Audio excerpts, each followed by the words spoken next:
শীতকালে পাটিসাপটার রেসিপি নিয়ে চলে এসেছি। তবে এই পাটিসাপটা হবে গাজর দিয়ে। শুনতে অদ্ভুত লাগলেও খেতে কিন্তু দুর্দান্ত হয়েছিল। চলুন বেশি দেরি না করে ভিডিওটা শুরু করা যাক। কুকিং উইথ রুম্পা চ্যানেলে আপনাদের সবাইকে স্বাগত জানাই। ভিডিওটা প্রথম থেকে শেষ পর্যন্ত দেখার অনুরোধ রইল। প্রথমেই একটা বড় সাইজের গাজর নিয়ে নিয়েছি। এবার এই গাজরটা ভালো করে ধুয়ে গাগুলো ভালো করে একটু পরিষ্কার করে নেব।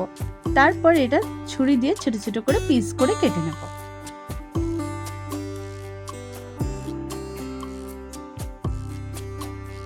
এরপর মিক্সিতে পেস্ট করে নেব। গাজর পেস্ট করার সময় কিন্তু একটু জল দেবেন না। এবার কড়াইতে গাজরটা দিয়ে দেবো। গাজরের মধ্যে তো জল থাকে, এই জলটা ভালো করে শুকিয়ে নিয়ে ভালো করে নেড়ে নিয়ে তারপর ঘিটা দেব। এরপর 1 গ্লাস মতো ফুটিয়ে রাখা দুধ দিয়ে দেবো।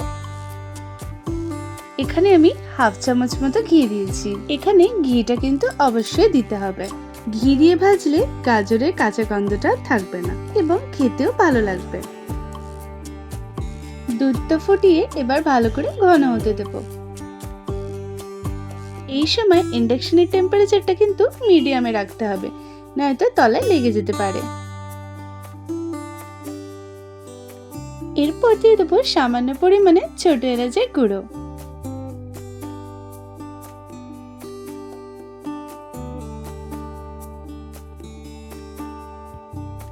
অন্যদিকে 1 কাপ দুধের মধ্যে 6 থেকে 7 চামচ মতো গুঁড়ো দুধ ভালো করে মিশিয়ে নেব।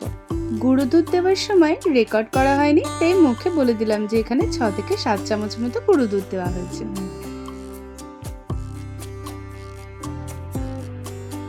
এবার এটা যখন ফুটে ঘন হয়ে আসবে সেই সময় এই গুঁড়ো দুধটা দিয়ে দেব।